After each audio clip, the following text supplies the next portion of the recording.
A university professor has set the internet alight with an open letter she wrote to student protesters this week. Melinda Roth lectures at the George Washington University and walked through the anti-Israel encampments and was horrified. She decided to write an open letter, her thoughts per se, which no doubt put her at odds with many of her colleagues. But what a brave woman to call out what she saw. Some lines from it include: instead of hanging out in your nice brand new paid from unknown sources green and white tents, why not send them to those displaced in Gaza who really need them? After all, you have dorms and apartments that mummy and daddy are paying for right now. She goes on, if you are skipping classes, why not go volunteer to help in Gaza? Many American Jews have gone to help in Israel on farms and kibbutzes. So true. Look, I'm pleased to say that Professor Melinda Roth joins me now. Professor, thank you so much for coming on the show. I really appreciate it. I'd love to know why you decided to essentially write down your thoughts. So I teach at George Washington University Law School, and the encampment there represented about 8 universities, and it was adjacent to the law school.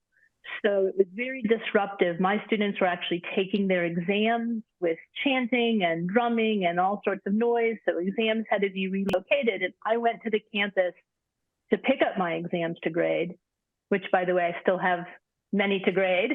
And I walked through the encampment, and I was sort of stunned. What I saw was really anything but peaceful. I was really appalled. I was horrified. There were signs and chants that were, I felt, grossly inappropriate for a peaceful protest, which should be about innocent deaths in a war which most people want to stop. And I went home and I wrote down my thoughts, and it's been fantastic that they have resonated with so many people and that it's gone viral enough to, I think, allow other people to speak out at what they're seeing as well. Oh, look, I agree with you entirely. I think when you do things like this in such a powerful way, you enable other people to do the exact same thing. You inspire them, so to speak, make them feel safe. Look, there are so many parts of your letter I'd love to go through. I don't have time. But one of your suggestions is that these people, these students, go to Gaza themselves and actually do something useful. I'd love to know if any of them have contacted you and indicated they might take you up on that offer. You know, I would love to clarify that, because I did say that in sort of a tongue-in-cheek way, where I don't really expect people to put themselves in the middle of a war zone and in harm's way. But what they're doing in these protests isn't helping the people that they are professing to support. And so that's my larger point. I mean, I have spent most of my adult life working in impoverished and war-torn countries. And so my suggestion that they go was more a suggestion that they do something that is actually helpful. So I don't know that anyone's going to take me up on it, on the offer, to answer your question, Erin, but it certainly would be a way for them to help in a way that they're just not doing right now.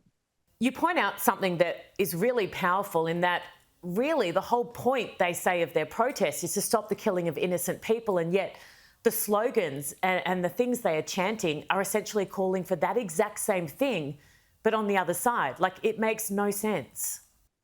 I think you're exactly right, and that's one of the things that I have tried to stress, is that it's inconsistent to be protesting on behalf of the, deaths of, whether it's women and children or just innocent people, it doesn't matter.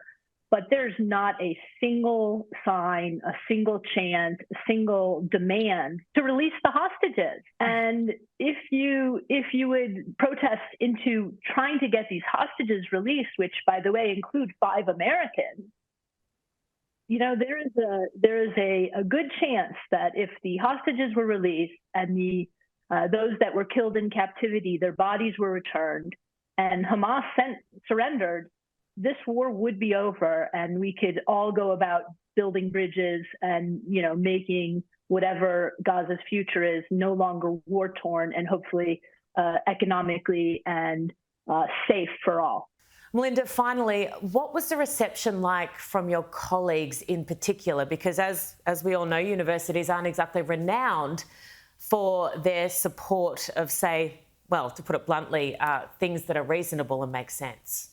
I want to say that I have had tremendous support from students that I have taught, but also just students at both my law school and at the George Washington University, and from students around the country. On the faculty side, I think it's a very tough question to answer. There has been some faculty support. I have received some faculty support, but I think at the same time, there is a feeling that academia has been infiltrated.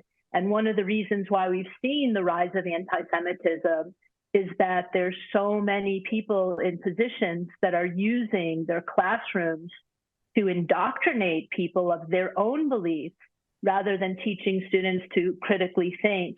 And so it's been inspiring to have the support that I've had, and I have the ability to use my voice to be on shows like this, or to get a message across that, hate is bad, war is bad.